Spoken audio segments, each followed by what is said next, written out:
we will do volume with respect to mole, volume concept. ठीक है, how to relate volume with mole. So we talked about number of particles, we talked about mass. अब हम volume देखेंगे कि 1 मोल particles जो होते हैं उनका वॉल्यूम कितना होता है. देखो यहाँ पर is a standard line. 1 mole of any gas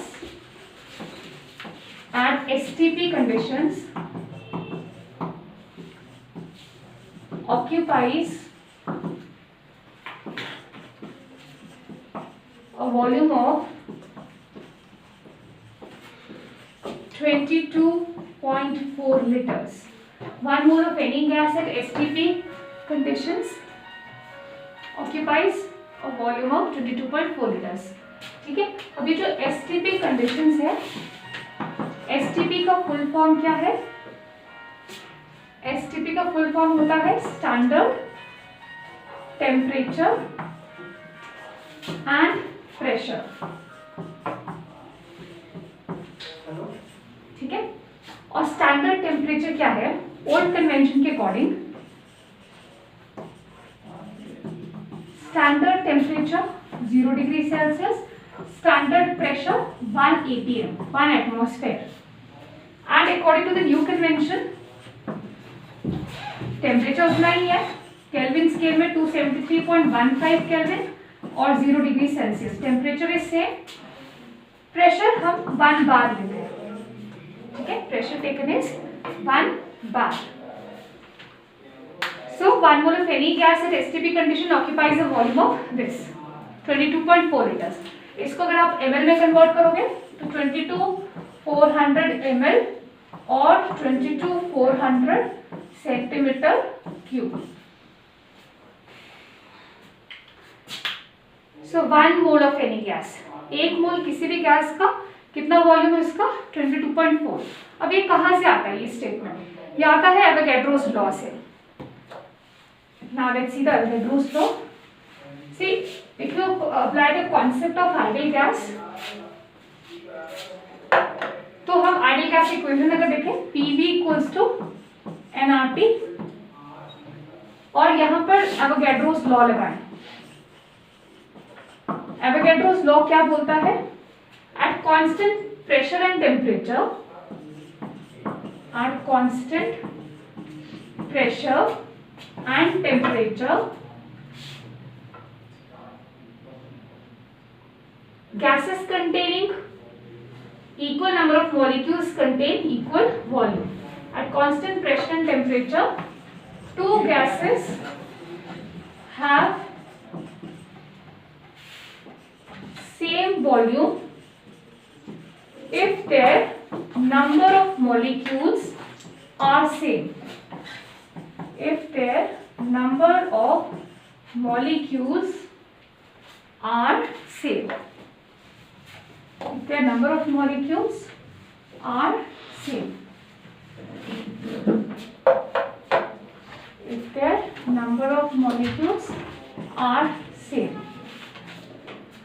ठीक है, अब देखो क्या है, अगर नंबर ऑफ मॉलिक्यूल्स सेम है तो नंबर ऑफ मोल्स क्या होंगे? नंबर ऑफ मॉलिक्यूल्स, अगर दो गैसेस के सेम नंबर ऑफ मॉलिक्यूल्स है दैट मीन्स कि उनके नंबर ऑफ मोल्स भी कैसे होंगे? Same. Two gases have same number of molecules also have same number of moles. ठीक है, ये तो हम बोल सकते हैं कैसे? देखो सपोज कि हमें पता है कि 6.022 into 10⁻23 मॉलिक्यूल्स, इतने मॉलिक्यूल्स अगर किसी गैस के हैं, ठीक है, तो उसका कॉरेस्पॉन्डिंग नंबर ऑफ मोल्स कितना है?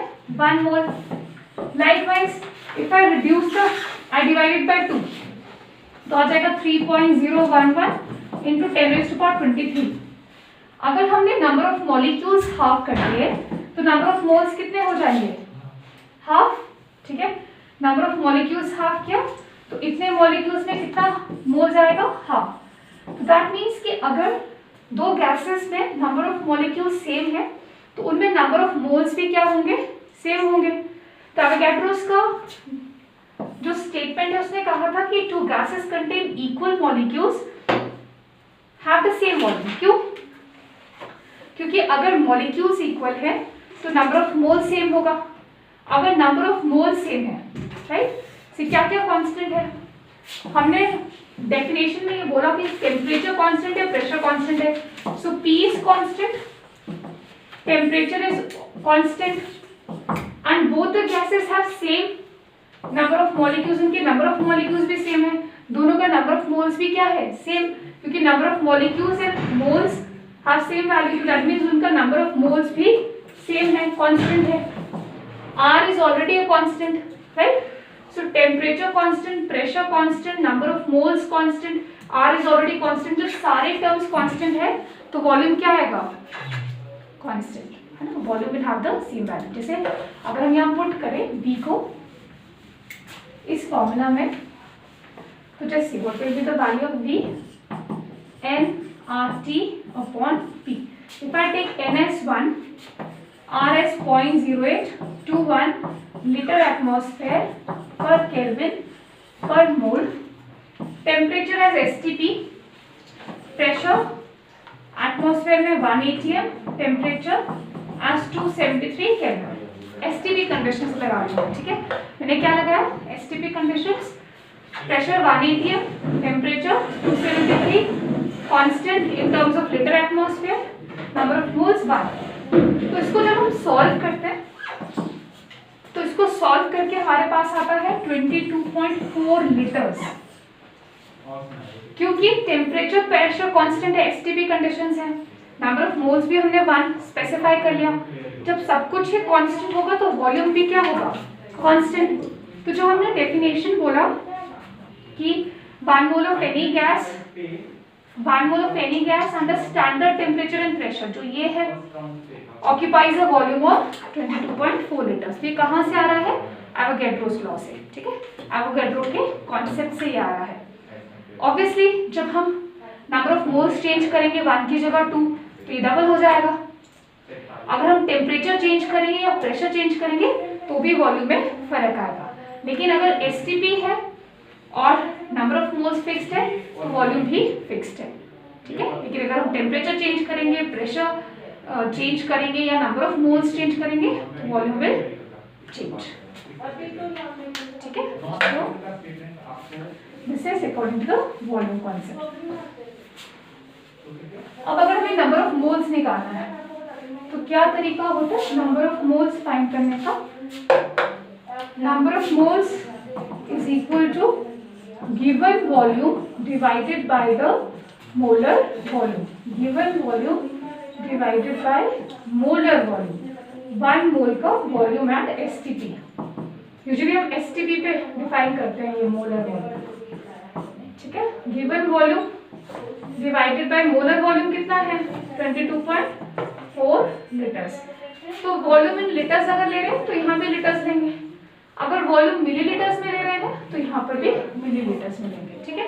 यूनिट सेम होना चाहिए। तो यहाँ से हम number of moles directly find कर सकते हैं।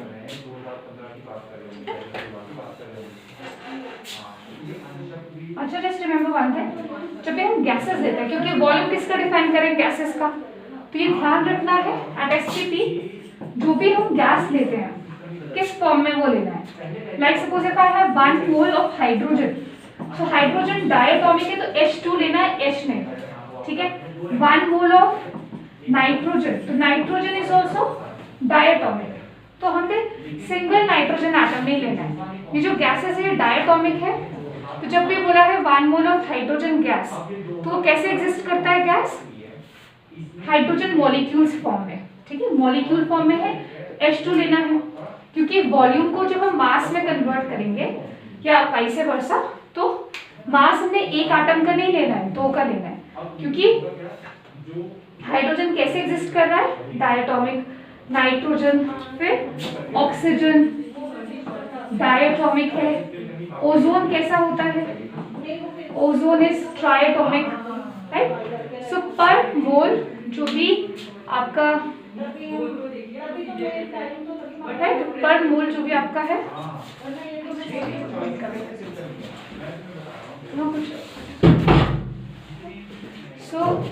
Mole of any gas. तो ध्यान रखना है कि जिस फॉर्म में वो एग्जिस्ट करते हैं मॉलिक्यूलर फॉर्म में गैस लेना है, एटॉमिक नहीं, एक्सेप्ट फॉर नोबल गैसेस। अगर आपको दिया 1 mole of helium, obviously helium is monoatomic, बाकी कोई भी गैस दिया है जो भी उसका मॉलिक्यूलर फॉर्म है वो लेना है, ठीक है, एक ये ध्यान रखना है। ओके, देन थोड़ा सा एवोगैड्रोस लॉ पे क्वेश्चन करते हैं। Suppose if I give you 1 mole of hydrogen, ozone and oxygen and ozone are present in a sample. 1 mole of hydrogen, oxygen and ozone are present in the sample. Find the ratio of their volumes. Find the ratio of their volumes. Find the ratio of their volumes. Find the ratio of their number of molecules. Third part, find the ratio of their number of atoms. तो हमें क्या दिया है? 1 mole each, तीनों gases का 1 mole है। 1 mole each of hydrogen, oxygen and ozone are present in a sample, ठीक है, तीनों गैसेस एक सैंपल में प्रेजेंट है, तो तीनों का हमें ratio by volume, ratio by number of molecules, ratio of atoms निकालना है। So find out.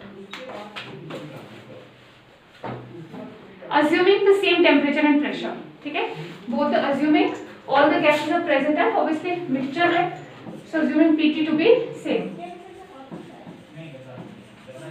एसटीपी करना है, हाँ STP conditions ले लो, assuming Pt constant, assuming STP conditions।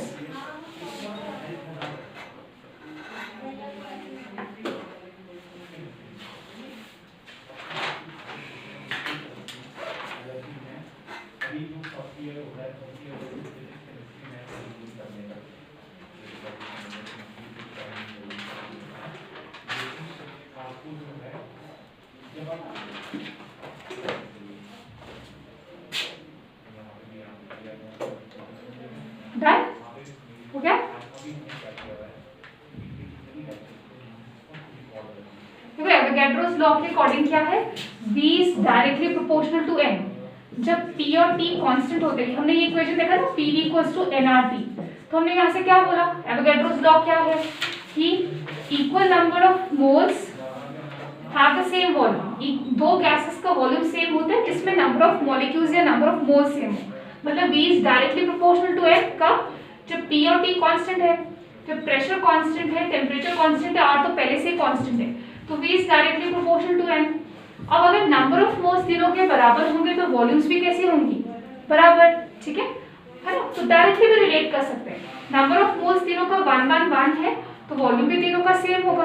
Otherwise आप कन्वर्ट कर लो, एक मोल का वॉल्यूम कितना होता है एसटीपी पे 22.4, तो इसका भी 22.4 है, इसका भी और उसका भी, तो रेशियो क्या आ जाएगा, so volume of hydrogen to volume of oxygen to volume of ozone, तो रेशियो क्या आ गया, सिंप्लीफाई करके 1:1:1। नंबर ऑफ मोल्स 1 1 है तो कॉरेस्पॉन्डिंग वॉल्यूम्स क्या होंगी, सेम होगा, तो रेशियो क्या आ जाएगा 1:1:1। And as we know 1 mole का कॉरेस्पॉन्डिंग वॉल्यूम, 1 मोल में कॉरेस्पॉन्डिंग नंबर ऑफ मॉलिक्यूल्स कितने होंगे, n, ठीक है, तो नंबर ऑफ मॉलिक्यूल्स में क्या हो जाएगा 1:1:1, है ना, तीनों का 1 मोल है, तीनों का वॉल्यूम सेम है। तो अगर हम एवोगैड्रोस लॉ से देखें, अगर इक्वल वॉल्यूम्स है तो इक्वल मोल्स भी होते हैं और इक्वल नंबर ऑफ मॉलिक्यूल्स भी, अगर मोल्स बराबर है तो मॉलिक्यूल्स भी बराबर होगा, ठीक है, तो डायरेक्ट एनालिसिस कर सकते हैं। लेकिन नंबर ऑफ एटम्स बराबर नहीं होगा, क्योंकि एक मॉलिक्यूल हाइड्रोजन में कितना एटम्स है 2, एक मॉलिक्यूल ऑक्सीजन में कितना एटम्स है 2 और ओजोन में 3। सो अगर हम मॉलिक्यूल सेम लेते हैं सपोज 1, लेकिन उसके एक मॉलिक्यूल में 2 एटम्स है, ऑक्सीजन के एक मॉलिक्यूल में 2 है, लेकिन ओजोन के एक मॉलिक्यूल में 3 है, ठीक है, सो रेशियो क्या आ जाएगा 2:2:3। फिर ध्यान रखना है volume is directly proportional to number of molecules not number of atoms, ठीक है। एवोगैड्रोस लॉ के अकॉर्डिंग वॉल्यूम अगर इक्वल है तो नंबर ऑफ मोल्स इक्वल होंगे, नंबर ऑफ मॉलिक्यूल्स इक्वल होंगे, but not number of atoms. Okay, let's see the next question. So suppose you have a sample of ozone having volume 44.8 liters. So find, अब ये inter convergence पे question आते हैं। Competitive में क्या आता है, आपको वॉल्यूम दे दिया, वॉल्यूम को मास में कन्वर्ट करना है, या फिर वॉल्यूम को नंबर ऑफ पार्टिकल्स में, या वॉल्यूम को मोल्स में। सो इंटर कन्वर्जेंस के ऊपर क्वेश्चन आते हैं। So suppose if I ask you find first part number of moles of ozone present in the sample, then may be volume को मास में, मास ऑफ सैंपल, ठीक है, number of molecules of ozone in the sample, and molecules पता चल गया तो वहां से number of oxygen atoms in the sample. So देखो हमें गिवन क्या है 44.8 लीटर, हमें क्या दिया है वॉल्यूम, हमें क्या करना है, हमें वॉल्यूम को कन्वर्ट करना है मोल्स में, मास में और मॉलिक्यूल्स में, ठीक है।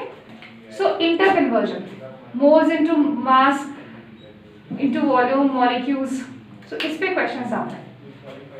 तो चलो find it out.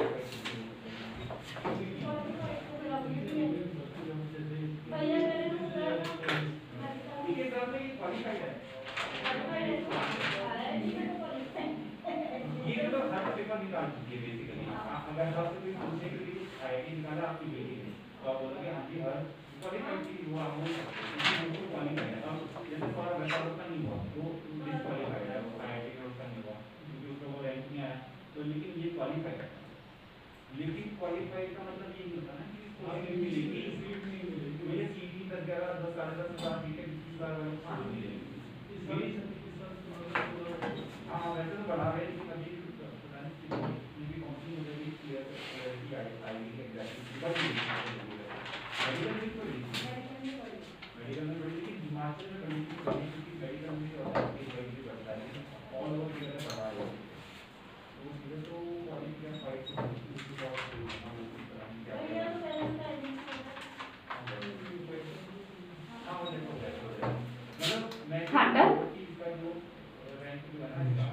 Okay, let's see the first part. Number of moles. क्या फॉर्मूला है? How to find number of moles? हाँ देखो number of moles का फॉर्मूला होता है given volume upon molar volume, given mass upon molar mass, given number of particles upon Avogadro's number. ठीक है? So number of moles given volume upon molar volume. Molar volume होता है 22.4 litres, ठीक है। तो कितना आ रहा है नंबर ऑफ मोल्स 2 आ गया। अब नंबर ऑफ मोल्स 2 है तो यहाँ से मास निकाल सकते हैं इसी फॉर्मूला से, मास ऑफ सैंपल। मोलर मास क्या है ओजोन का, मोलर मास है 16 into 3 48, ठीक है। सो नंबर ऑफ मोल्स 2 है तो मास कितना हो जाएगा 48 into 2। मैंने कहा डायरेक्टली फॉर्मूला लिखते हैं, number of moles given volume upon molar volume, given mass upon molar mass, given number of particles upon Avogadro's number. So मेरे पास यहाँ से आ गया नंबर ऑफ मोल्स 2, तो इसको डायरेक्टली इक्वेट कर सकते हैं, मास निकाल लेंगे।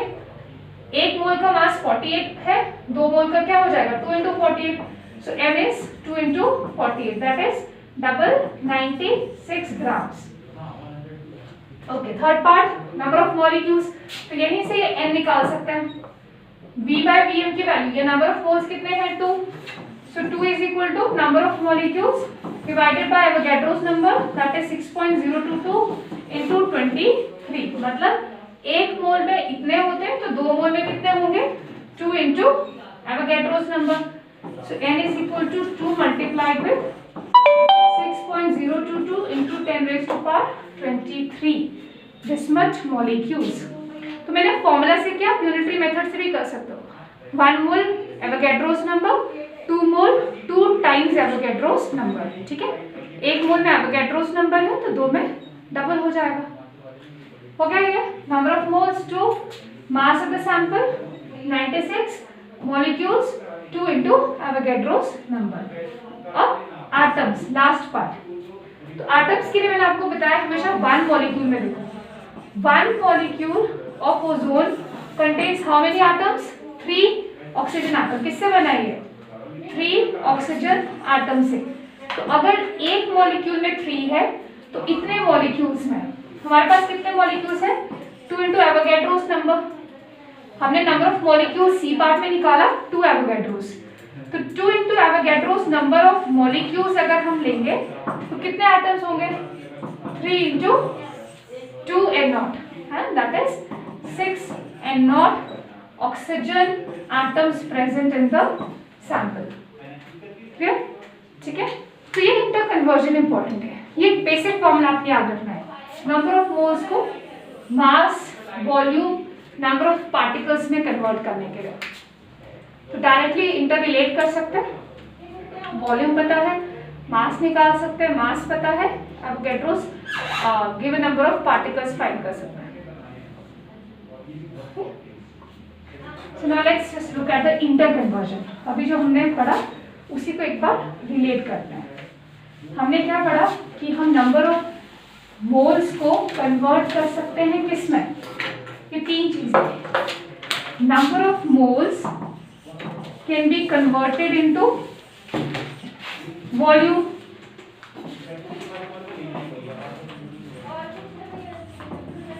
volume of gas at STP. It can be converted into number of particles. It can be converted into mass. ठीक है। अब अगर नंबर ऑफ मोल्स को वॉल्यूम में कन्वर्ट करना है STP तो क्या करेंगे? We multiply with, अगर 1 मोल है तो कॉरस्पॉन्डिंग वॉल्यूम कितनी होगी? 22.4 से मल्टीप्लाई कर दो। अगर नंबर ऑफ मोल्स 1 है तो मल्टीप्लाई बाय 22.4 वॉल्यूम आ जाएगा। 2 मोल्स है multiply by 22.4 total volume at STP आ जाएगा। और अगर वॉल्यूम गिवन है, मोल्स निकालने हैं तो क्या करेंगे? Divide by 22.4।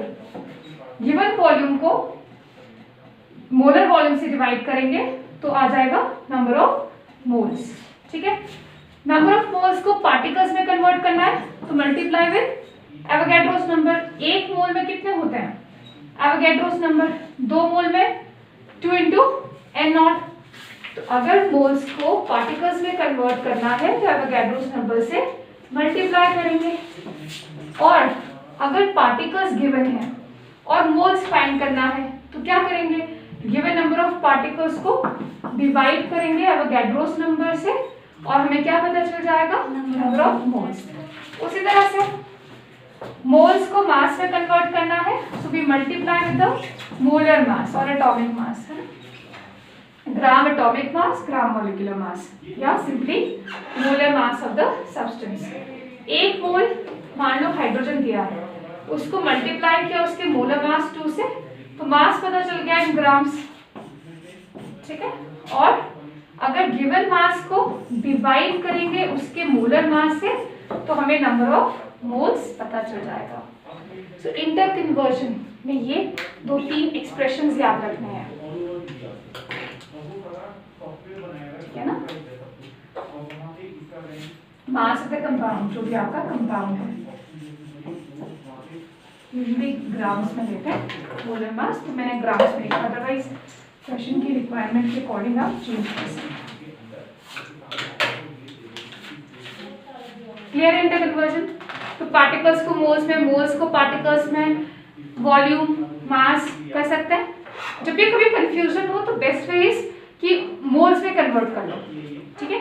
अगर आपको वॉल्यूम को मास में कन्वर्ट करना है, वैसे तो ये रिलेशन है, नंबर ऑफ मोल्स ये रेशियो के इक्वल है, इसके इक्वल है, तो आप डायरेक्टली वॉल्यूम और मास को आपस में इक्वेट कर सकते हो डायरेक्टली। ठीक है। But if you are confused तो पहले क्या करो? मोल्स निकालो, वॉल्यूम से corresponding moles and then you can convert moles into mass, moles into particles, है ना। अगर डायरेक्ट में कंफ्यूजन है तो पहले हमेशा मोल्स फाइंड कर लेंगे। write down my question. A container contains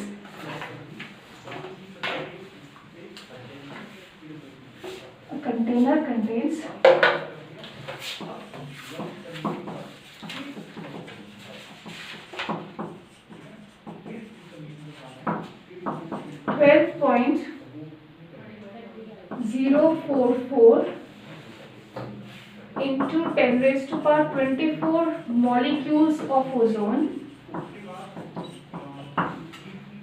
Out of these, 96 grams of ozone escapes from the sample, escapes from the container.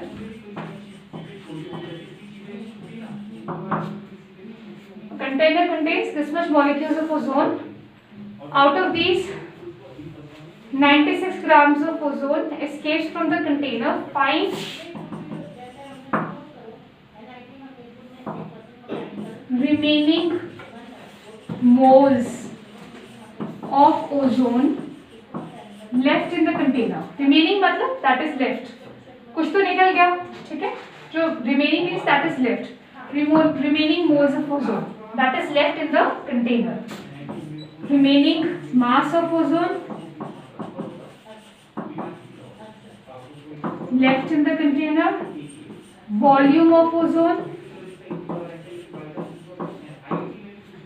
Remaining मतलब द अमाउंट जो कंटेनर में बचा है.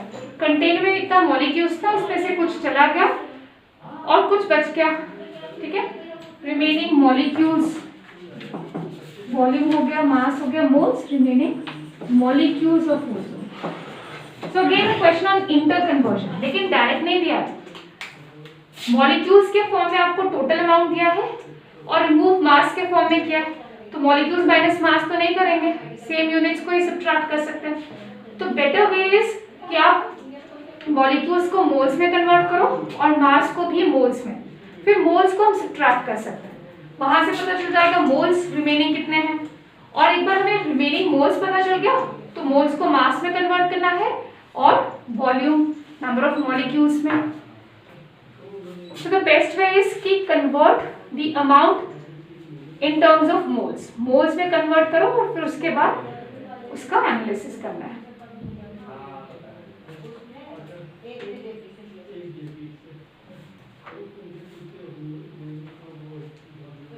ऐसे लोगों से तो आपको बात ही नहीं करनी है, मैं आपको बता रहा हूँ, क्योंकि यहाँ पे लोग ना आपको गलत गलत राय देंगे.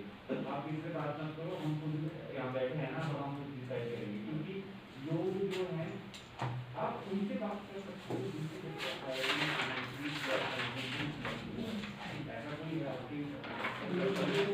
तो आप बात करो.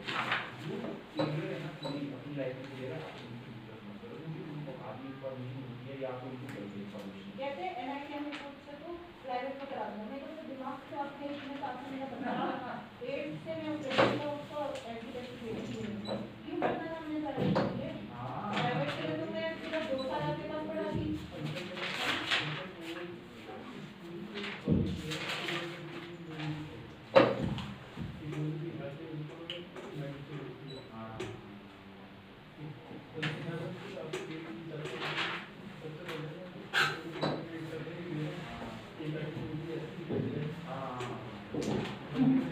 Done? So just remember this basic expression. Okay? ये जो हमने बेसिक फॉर्मूला किया है नंबर ऑफ मोल्स का inter conversion. Just remember this. So let's see the first one. ये जो हमारे पास मॉलिक्यूल्स है जो कंटेनर में प्रेजेंट है, ये कितने थे? नंबर ऑफ मोल्स फाइंड कर लेंगे. We convert the molecules into moles. So given number of molecules divided by Avogadro's number. Avogadro's number is 6.022 into 10 raised to 23. Exactly twice जा रहा है, ठीक है? और 23 cancels out, 10 is left. So 2 into 10 is 20. So how many moles in the container? 20 moles है container में. अब हम मास को कन्वर्ट करते हैं. ये है मोल्स इन द कंटेनर. अब उसमें से जो कितना एस्केप कर गया, so given mass is 96 and molar mass is 48. Ozone का भी हमने निकाला था 16 into 3 48। So number of moles जो एस्केप करे वो कितना है 2। ठीक है, अब हमारे पास ये दोनों मोल्स के फॉर्म में है। Total moles in the container were 20, out of that जो मोल्स एस्केप हो रहा है वो है 2। So how many moles left? हाँ, 20 minus 2 that is 18 moles are left। Clear हो गया ये? तो हमने क्या किया, दोनों को मोल्स में कन्वर्ट किया और फिर फाइंड कर लिया remaining moles 18। Now it is easy, हमारे पास m का वैल्यू आ गया। अब हम ये सिंपल एक्सप्रेशन यूज कर सकते हैं। n is 18, तो गिवन वॉल्यूम फाइंड करना है। मोलर वॉल्यूम कितना है 22.4, राइट? सो v का वैल्यू क्या होगा 18 मल्टीप्लाइड विद 22.4। अगर हमें मास फाइंड करना है, मोलर मास हमारे पास है 48, तो जो मोल्स बचे हैं 18 उनके कॉरेस्पॉन्डिंग मास क्या होगा 18 मल्टीप्लाइड विद 48। फिर number of particles, Avogadro's number of particles is this, तो this mole multiplied with Avogadro's number, तो number of particles remaining आ जाएगा। समझ आ रहा है? ठीक है, एक बार मोल्स आ गया तो फिर सिंपल है। देखो 1 mole contains Avogadro's number, 18 moles contain 18 into Avogadro's number। Unitary method है ना, वही चीज यहाँ पर है। 18 हमें नंबर ऑफ मोल्स पता है और ये किसके इक्वल है n/n0। तो 18 into n0 करेंगे तो नंबर ऑफ पार्टिकल्स पता चल जाएगा। समझ आया? वो डायरेक्ट फॉर्मूला है, अगर कभी कंफ्यूजन हो डायरेक्ट फॉर्मूला में तो ऐसे यूनिटरी मेथड यूज करो। 1 मोल में इतना है। अब 1 मोल का वॉल्यूम कितना होता है 22.4 लीटर्स, तो 18 मोल्स के कॉरेस्पॉन्डिंग कितना होगा 18 into 22.4। अगर मान लो कभी कंफ्यूजन आ जाए फॉर्मूला यूज करते वक्त तो सीधा वाला करो। 1 मोल में इतना है, 18 मोल्स में कितना होगा 18 into 22.4 लीटर्स। एंड 18 मोल्स में मॉलिक्यूल्स कितना होगा this much 18 into n0। Volume हो गया। मास, 1 मोल का मास कितना है 48 ग्राम्स है ओजोन के 1 मोल का मास। सो 18 मोल्स जो बचे हैं उनके कॉरेस्पॉन्डिंग मास क्या होगा, सिंपली मल्टीप्लाई इतना मास ओजोन का कंटेनर में बचा है। क्योंकि सम हैज बीन रिमूव्ड ना, हमें सिर्फ पूछा है रिमेनिंग। अगर आपको पूछा होता मास एस्केप तो जो नंबर ऑफ मोल्स एस्केप हुए हैं उससे निकालते हैं। हमें पूछा है रिमेनिंग मास, है ना, तो जो नंबर ऑफ मोल्स बचे हैं उसी से सारा रिलेट करेंगे क्योंकि रिमेनिंग पूछा है। मैं आस्क यू कितना मोल्स एस्केप हुआ, कितना मास एस्केप हुआ, कितना volume of gas diffuse out हुआ, है ना। सो हमने क्वेश्चन का स्टेटमेंट ध्यान से पढ़ना है, फिर अकॉर्डिंगली वी कैन अप्लाई। ठीक है, समझ आ गया इंटर कन्वर्जेंस, राइट। सो ये ध्यान रखना, कभी भी कंफ्यूजन हो convert into moles and then relate. Okay, अच्छा कई बार कुछ टर्म्स यूज होती है जैसे ग्राम आयन, ग्राम एटम या ग्राम मॉलिक्यूल्स। अगर कहीं भी क्वेश्चन में ये स्टेटमेंट्स यूज, ये टर्म्स यूज हो रही हैं 1 ग्राम एटम और 1 ग्राम आयन और 1 ग्राम मॉलिक्यूल्स, तो इसका मतलब क्या है, इट इज इक्विवेलेंट टू 1 मोल। ठीक है, कहीं पर भी ग्राम एटम, ग्राम आयन, पहले ये ओल्ड कन्वेंशन में यूज होता था 1 मोल की जगह 1 ग्राम एटम या 1 ग्राम आयन इस तरह से यूज करते थे, बट अभी क्या है, दिस मीन्स ओनली 1 मोल। ठीक है, और जैसे suppose if I give you 1 gram ion और N3 नेगेटिव सैंपल, ठीक है, तो 1 ग्राम आयन सैंपल आपको दिया है, तो how many moles of nitride in the sample. ठीक है, फिर मोल्स पूछा है, फिर मास पूछ सकते हैं, मॉलिक्यूल्स सब सेम रहेगा। How many molecules in the sample, accordingly we can ask you charge. हमने क्वेश्चंस किए चार्ज के ऊपर, प्रोटॉन्स, इलेक्ट्रॉन्स, राइट।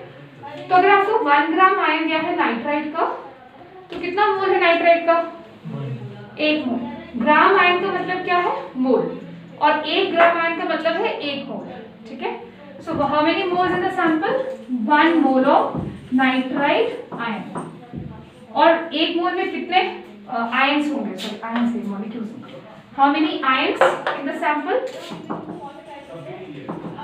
1 मोल में कितने होते हैं? एवोगैड्रोस नंबर, ठीक है।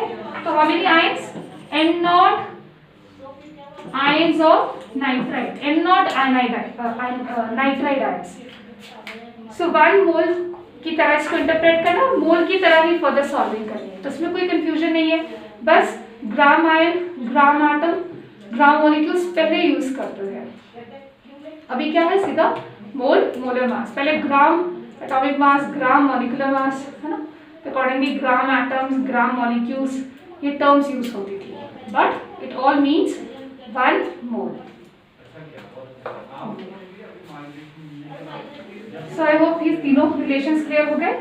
मास, नंबर ऑफ पार्टिकल्स, वॉल्यूम के साथ मोल को कैसे रिलेट करना है, ठीक है, दिस इज वेरी इंपॉर्टेंट। अच्छा, फिर आ जाता है मास में ही term relative atomic mass, RAM. जैसे ये नाम से पता चला रिलेटिव है, तो ये किसी के रिस्पेक्ट में है। It is defined as, directly writing the formula, RAM is equal to mass of one atom of an element, mass of one atom of an element with respect to 1/12 part of mass of one C12 atom, mass of one atom of C12 isotope, mass of one atom of C12 isotope, C12 isotope, mass of one atom of C12 isotope। किसकी बात कर रहे हो? Relative atomic मास की। Mass of one atom, mass of one atom, देखो एक atom का मास किसमें लेते हैं? यूनिट क्या होता है? AMU, ठीक है।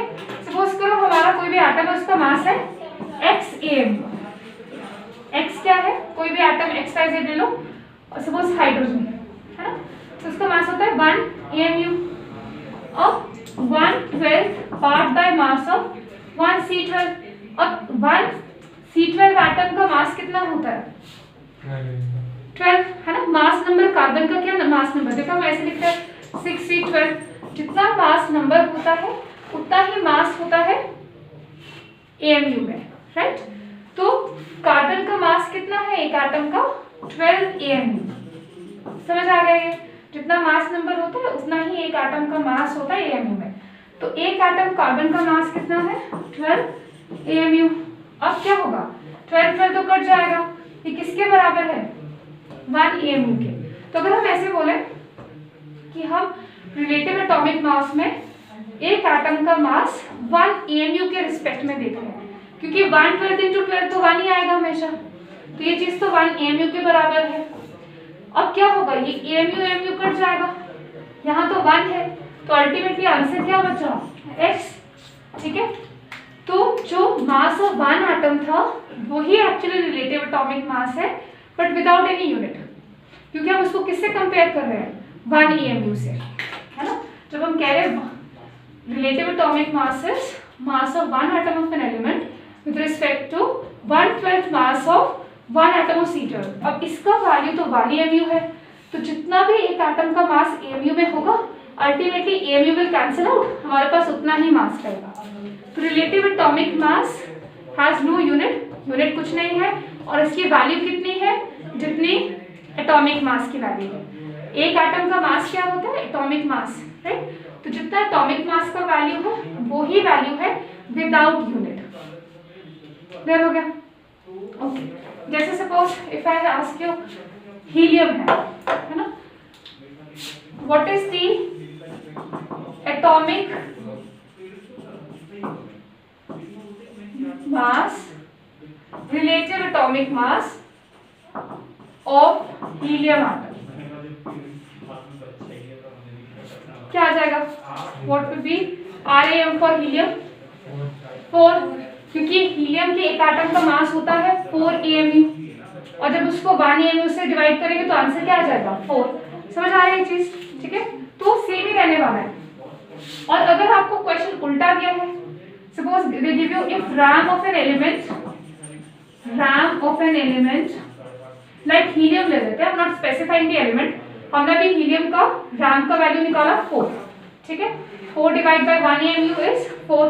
अब आपको क्वेश्चन उल्टा दे दिया, if RAM of an element is 4, what is its atomic mass?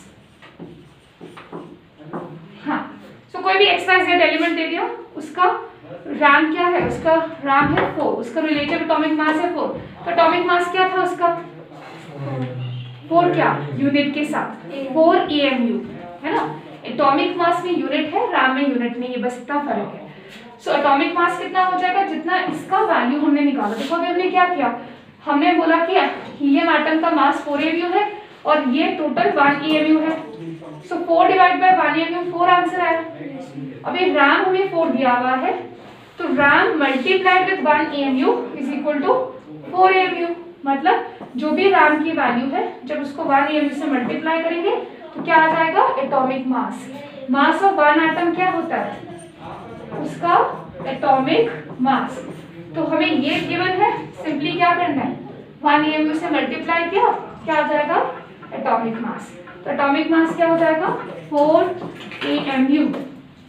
तो इस तरह से वाइस वर्सा, एटॉमिक मास दिया है, RM निकालो, RM दिया है, एटॉमिक मास, जस्ट यूनिट का ध्यान रखना है। क्लियर हो गया ये?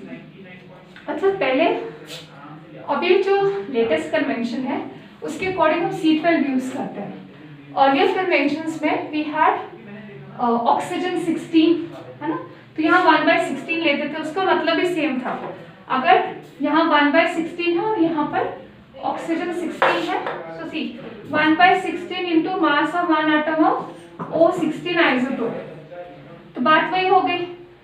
ऑक्सीजन का मास हो गया 16 AMU, 16 से डिवाइड करेंगे तो 1 AMU ही ऐसा, तो वहां पर एटम को 1/16 part by mass of 1 atom of O16 से कंपेयर करते थे, मतलब 1 AMU से।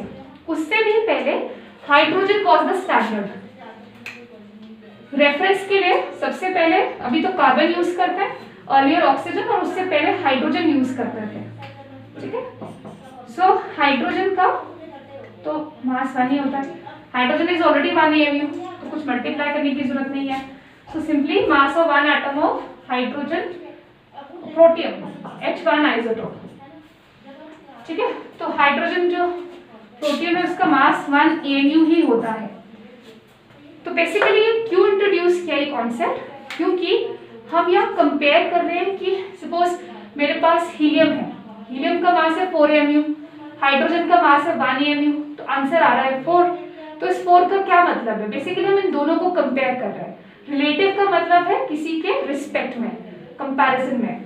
तो ये 4 ये बता रहा है कि हीलियम का एटम 4 टाइम्स हेवियर है हाइड्रोजन के एटम से। 4:1 का रेशियो है ना, so what does that tell us? That helium atom is 4 times heavier than 1 atom of hydrogen, क्योंकि हाइड्रोजन के एक एटम का मास 1 है, उसका 4 है, तो वो 4 टाइम्स हेवियर है। तो basically just to compare with respect to hydrogen, ये रिलेटिव एटॉमिक मास इंट्रोड्यूस किया था, ठीक है। अब जैसे रिलेटिव एटॉमिक मास है, एग्जैक्टली वैसे ही रिलेटिव मॉलिक्यूलर मास है, बस एटम की जगह क्या लेंगे? मॉलिक्यूल, है ना। तो यहाँ पर if I put it as relative molecular mass, तो क्या हो जाएगा? बताओ क्या फर्क आएगा? Relative molecular mass, mass of 1 atom की जगह mass of 1 molecule of a substance, बाकी सब कुछ सेम रहेगा, स्टैंडर्ड भी सेम है। So mass of 1 molecule of a substance with respect to standard वही है अपना, ठीक है। क्या है? 1/12 part by mass of 1 atom 1/12 of mass of 1 atom of C12 isotope. यहाँ हमने कुछ नहीं चेंज किया, जो हमारा स्टैंडर्ड या रेफरेंस है वो सेम है, ठीक है। तो मतलब ये जो स्टैंडर्ड है ये कितना है 1 AMU ही है, क्योंकि एटम ऑफ कार्बन का मास तो 12 है, तो 12/12 यहाँ से क्या आएगा सॉल्व करके 1 AMU। तो सपोज यहाँ हमने एटम की जगह मॉलिक्यूल लिया ऑक्सीजन, सो एक ऑक्सीजन मॉलिक्यूल का मास कितना होता है 32 AMU, और ये 1/12 into 12 this is equal to 1 AMU, so ultimately क्या आएगा 32 ही, ठीक है। तो वही बात है, बस फर्क क्या है कि यहाँ पर हमारे पास relative molecular mass is without unit. अगर रिलेटिव मॉलिक्यूलर मास दिया वहां से मॉलिक्यूलर मास पूछा है तो सिंपली AMU से मल्टीप्लाई किया, ये आपका मॉलिक्यूलर मास आ जाएगा। और अगर मॉलिक्यूलर मास दिया है, रिलेटिव मॉलिक्यूलर मास पूछा है, तो बस यूनिट उसको डिवाइड करेंगे 1 AMU से और आंसर आ जाएगा 32। तो it is same as the atomic mass. आगे बात समझ? ये बताओ नेक्स्ट टॉपिक 25 हो गया 25 125 225 225 ठीक है, तो इतना ही करते हैं आज ना।